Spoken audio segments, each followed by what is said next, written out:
everybody. Happy Wednesday. It's nice to see you. So can we talk a little bit about that last week of May? So everybody was going to be off work on Saturday, Sunday, and Monday because Monday is Memorial Day. And then the 26th through the 29th, we're going to be together in professional learning. And a few people have said, like, what's that week going to look like? And here's like, not a surprise probably to anybody. Like, I'm working with some people and we're still planning it. So hang on. But I wanted to at least give you some information so you know what to expect. I think the 26th through the 29th is going to look a lot like Braves Academy, but it will be asynchronous, meaning that people will have a lot of choice about when they can participate in professional learning.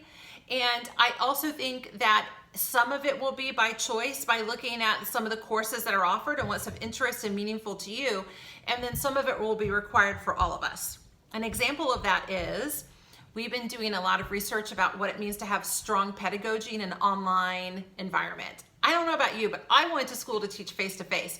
I am in the steepest learning curve of my entire life right now to try to understand online pedagogy.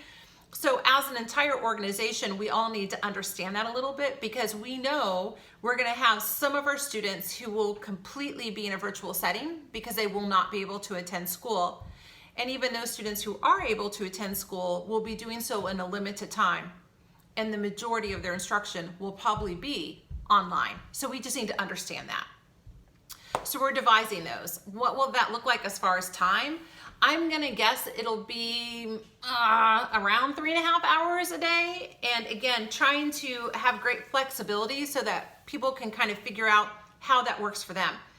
If you know that Tuesday is going to be beautiful, maybe on Monday you want to do more hours than that so that you have a little bit more free time on Tuesday as an example, or maybe you know for your own life as a family, life gets really crazy during lunch and so you're going to plan on not working during that time and working on either side of it. We just want to give people freedom like that. There's also a small chance that some of it will be face-to-face. Now that will be completely optional, but if there are people out there who desire to have some face-to-face collaborative time, we're trying to figure out how we do that safely. There's a huge if associated with that. Again, we're just thinking about it. And that would not be an entire course as much as it would be just part of it instead of interacting digitally like through a Zoom meeting or something like that. So again, working on it, all those details to come soon. I do know that I'm excited for this opportunity for everybody to have not have responsibilities for student teaching so that we can all free up some brain capacity to think about next year and to think about some of those important subjects. Okay, one more thing. In this week when I've had some conversation, I've heard some people and they've really kind of had this sense of like, I don't know, fear. And I think it comes from there's been some information in the media about how things are going to change pretty drastically and not everything is going to be of value within a school setting. So an example of that is, I don't know if you saw that there was an article that was saying how dangerous it is for students to participate in vocal music like choirs. And so when I hear that and I read those things, I know that for people who are associated with those classes, like it can make you feel scared. Like, what's my role? Am I not going to have value? Yes, I'm going to keep continuing with this version, though my son walked right through the video. I'm just going to keep going. So I know that people read that, they think, oh, what does that mean? Like all of a sudden is vocal music not as valued within a school system? And I just think it's really, really important for everybody listening to this to know you are valued. Indian Hill is special for many reasons. And one of the reasons it's special is because of the people who are here.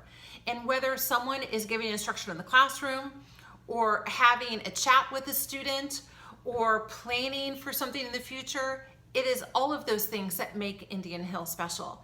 And so when we see information like that from the media, let's just all make a commitment instead to put that in its right place and not let that dominate our thoughts. And if it is starting to dominate your thoughts, pick up that phone and call me and let's talk that through a little bit because you are valued. Every person that's part of this organization has a role to play. And our goal together is to make next year as special as any other year that we've had, and to make that an extraordinary world-class educational opportunity for our students. And the only way we're going to do that is if we all come to the table and we bring all of our talents and all of our skills, and that includes every single person. So I'm just not going to pay attention to that nonsense that values one person over the next. We all have a role to play of continuing to think about how we serve students. Okay, hopefully that helps a little bit, but if not, you got my number, so just give me a call. I'm looking forward to seeing people again in some chat sessions and some informal conversations and phone calls and all those great things. And in the meantime, everybody have a great week and a great weekend. Bye.